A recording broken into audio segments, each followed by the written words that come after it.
तुर्किया में आने वाला जलजला अमरीकी खुफिया टेक्नोलॉजी हार्प का नतीजा है। हुक्काम के मुताबिक तुर्किया में अब तक 8,500 से ज्यादा हलाकतों की तस्दीक हो चुकी है, जबकि 50,000 से ज्यादा अफराद के जख्मी होने की इत्तलात है। और उधर शाम में हलाकतों की तादाद 2,500 से ज्यादा बताई जाती है।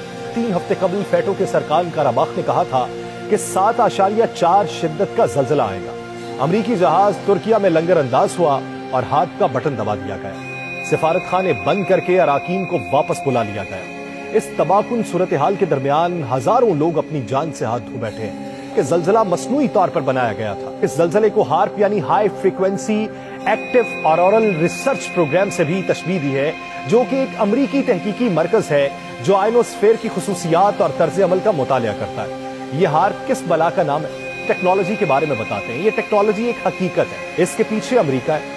हार्प दरअसल high frequency active auroral research programme का मुखफ़फ़ है। हार्प 1990 में अमेरिका में शुरू किया। ये एक तहकीकाती मंसूबा है। इस मंसूबे का बुनियादी मकसद रेडियो कम्युनिकेशन टेक्नोलॉजीज को बढ़ाना होता है। रूस यूक्रेन जंग के तनाजुर में अमेरिका हाल ही में तुर्की पर अदम ताउन का इल्जाम लगाते हुए संगीन नताइज की धमकियां भी दे चुका है। तुर्की जो तुर्किया में अब तब्दील हो चुका है, ये सल्तनत उस्मानिया के इख्तिताम के बाद 100 साल इसके 2023 में पूरे होने हैं।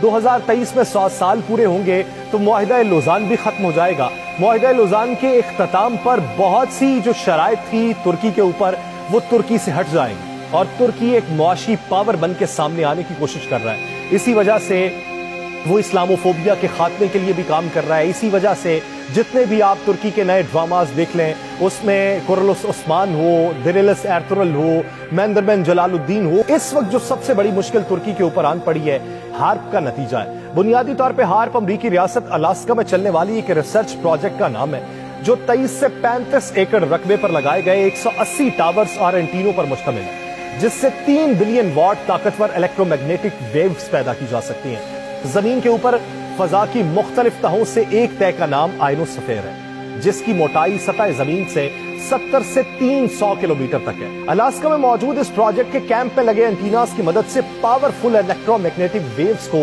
आयनोस्फेयर में भेजा जाता था, जिससे वहां बहुत ज्यादा हिद्दत पैदा करके मौसम में गैर मामूली तब्दीलियां पैदा की जाती हैं। इसकी मदद से एक तरफ किसी खित्ते को बारिशों से बिल्कुल महरूम करके बंजर बनाया जा सकता है और दूसरी तरफ किसी खित्ते में हद से ज्यादा बारिशों से मसनूई सैलाब भी पैदा किया जा सकता है। इस टेक्नोलॉजी की मदद से दुनिया के मुख्तलिफ खित्तों में ज़ेरे ज़मीन ज़खायर की मौजूदगी और उनकी मिकदार का भी अंदाजा लगाया जा सकता है। इस प्रोजेक्ट की मदद से आयनोस्फेयर का दर्जा हरारत गैर मामूली हद तक बढ़ाया जा सकता है, जिसकी वजह से बहुत ही कम फ्रीक्वेंसी की लहरें पैदा की जाती हैं, जिनका रुख जमीन की तरफ मोड़ दिया जाता है। इसलिए इनकी मदद से एनर्जी की बहुत बड़ी मिकदार को जमीन या फजा के कुछ हिस्से पर फोकस करके मुंतकिल करने से बहुत ज्यादा दर्जा हरारत का प्लाज्मा पैदा किया जा सकता है। इससे जंगलों में भी आग लगाई जा सकती है, उड़ते जहाज के इंजन को आग लगा के गिराया जा सकता है। तहकीक से अंदाजा लगाया गया है कि इस हार्प रेडियो स्टेशन अलास्का में 180 के करीब एंटीनाज हैं, जो तकरीबन 72 फीट ऊंचे हैं। इन सब एंटीनास को इस तरतीब से जोड़ा गया है कि तमाम एंटीनों से निकलने वाली शुआएं अलग अलग शुआओं को भेजने की बजाय एक जेट ताकतवर शुआओं को भेजने का काम करती है। इस तरह ये सब एंटीनास एक बड़े एंटीना का काम सरअंजाम देते हैं। ये एंटीनास फजा में टनों के हिसाब से एनर्जी भेजने का काम करते हैं, जिससे ELF वेव्स पैदा होती हैं।